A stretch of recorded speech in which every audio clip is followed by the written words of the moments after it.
त्यांच्या विरोधात उमेदवारी अर्ज भरण्याचं केलेलं आहे मराठा समाजात.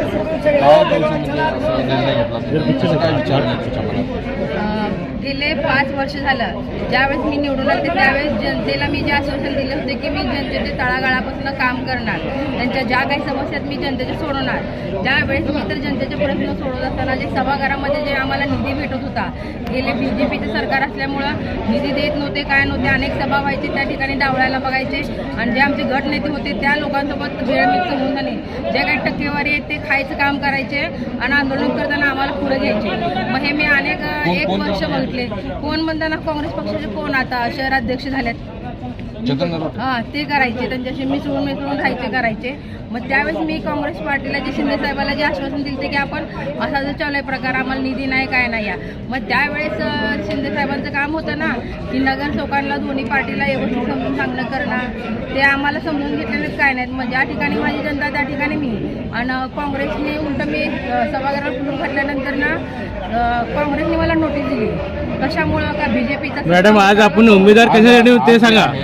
मग तुम्ही पक्षांतर्गत कारवाईला वगैरे घाबरला नाही का? आज तुम्ही इथे येऊन थांबलाय. कशाला? मीच पक्षाला राजीनामा देऊन टाकलेला आहे. 5 वर्ष झाले पक्षाला राजीनामा दिलाय, पक्षाने अजून राजीनामा स्वीकारला नाही आहे माझा. आता तुम्ही प्रणिती शिंदेच्या विरोधात तुम्ही उमेदवारी भरून त्यांच्या विरोधात लढणार. हे काय लोकशाही आहे का? मला ही अधिकार आहे. मी ही महिला, एक मागासवर्गीय, मला ही अधिकार आहे चर्म करायचे. आणि अनेक मी जनतेचे कामं केले. गेले 5 वर्षामध्ये जे आतापर्यंत जे आमदार खासदार करू शकले तेवढे मी काम केलेले आहेत. जे मुस्लिम कब्रस्तान जे आपल्या सोलापूर शहरामधलं, त्या शहरामधलं जे मुस्लिम कब्रस्तान जे खासदाराचं काम होतं त्या ठिकाणी. विरोधात तुम्ही आता प्रचार काय म्हणून काय मुख्य मुद्दे मांडणार तुम्ही प्रचारामध्ये? आता समजा मराठा समाजाकडून उमेदवारी मिळाली तर प्रणिती शिंदेच्या विरोधात काय मुख्य मुद्दे मांडणार सोलापुरात? सोलापूर शहरामध्ये ज्या काही महिलांचे प्रश्न आहेत, जे युवक आहेत म्हणा, जे त्या युवकांचे प्रश्न आतापर्यंत सुटले नाही, ज्या महिला ज्या कचरा वेचला जायला बघते त्या महिलांच्या, जे मी बघते की मी ह्यांच्यासोबत 5 वर्ष काम केले की हे खोटे आश्वासन देऊन सनी जे महिला ज्या इलेक्शन यायला बघते त्या ठिकाणी ताई माई अक्का म्हणून त्यांच्यासोबत फिरायचं. ज्या महिला आहेत त्या महिलांना पाठीवर हात टाकायचं, फिरायचं, ते कुठं तर थांबलं पाहिजे. युवकांना सुद्धा मी काम देतो म्हणून जे खोटे आश्वासन द्यायचे, आतापर्यंत निवडणूक झाल्यानंतर एकाही युवकांना काम दिलेलं नाही आहे. कुठलेही युवक सगळं बेकार असेच पडलेले ते. मग जे काही माझे मुद्दे आहेत, जे महिलांचे म्हणा, जे सोलापूर शहरांच्या खोटे आश्वासन, काही लोकांना फक्त ते त्यांच्या जवळच्याच लोकांना द्यायचं करायचं ते काम चालू असणार राहायला बघता. आता तुम्ही सध्या बघता की सोलापूर शहरामध्ये जे काही प्रचार चालू आहे, जे काही चालू असणार, काही कुठले बाहेरचे लोक एक तर तुम्हाला दिसत का सांगा?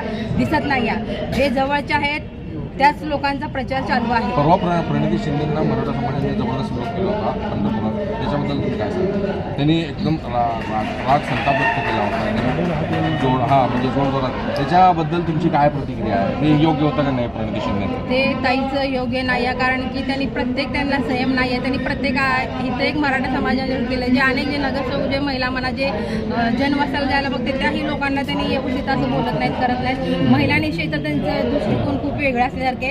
त्यांना एकच वाटतं की महिलांनी पुढे येऊ नये. त्याच सोलापूरच्या डॉन, पण त्यांनाही डॉनला डॉन टक्कर देणारे फुलारे समर्थ आहे. जे मला तर माऊली पवार ह्यांनी, जरांगे पाटील ह्यांनी जे आज ह्या ठिकाणी जे उमेदवारीचं जे फॉर्म भरण्याचे त्यांनी इंटरव्ह्यू घेतलेले, त्यामध्ये मी इच्छुक आहे म्हणून सांगितलेले. बघू भविष्य काळामध्ये मला जर संधी भेटली तर मी संधी सोनं करील. महाराष्ट्रामध्ये पूर्ण माझे डॉनच्या मला काय अधिकार नाही आहे का? डॉक्टर बाबासाहेबांनी घटनेमध्ये लिहिले की महिलांना 50% आरक्षण महिलांना आहे, त्यांना स्वतंत्र अधिकार आहे. की मी काय जाती मुद्द्याच्या जात नाही, माझ्या कामाच्या मुद्द्यावर मी जायला बघते. आता जे BJPमध्ये आणि काँग्रेसमध्ये चालू काय चालू आहे, त्यांचं राजकारण बाजूला घरांशाहीवर चाललेलं आहे. तुम्ही विकासाचे मुद्दे घेऊन फिरा ना, विकास राहिला बाजूला. तू घरांशाही का मी घरांशाही का? तू थोडंसं मुलगा हे कुठं राहते का? नाही ना.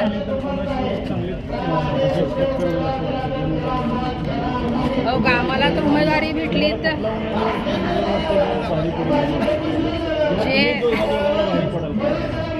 मला तर उमेदवारी भेटली गेली तर या दोघांच्या भांडणामध्ये सहज मी निवडून येऊ शकते.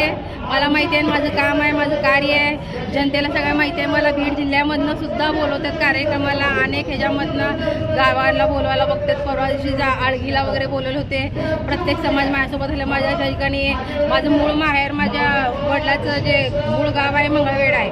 पंढरपूर म्हणा, मंगळवेढा म्हणा, सांगोला म्हणा, बोरामणी म्हणा, तांदळवाडी म्हणा, हे प्रत्येक जिल्ह्यामध्ये जिथं माझा चर्मकार समाज आहे, जे अनेक समाज आहेत, माझं मिस्टर जे ख्रिश्चन मोची म्हणा आहेत. तुम्ही एक लेडी डॉन म्हणून त्यांच्यामध्ये- तुम्ही काय आव्हान करणार? का मी लेडी डॉन म्हणून एक आवाज करायला बघते. जास्त काय मला बोलायचं नाही, काय नाही.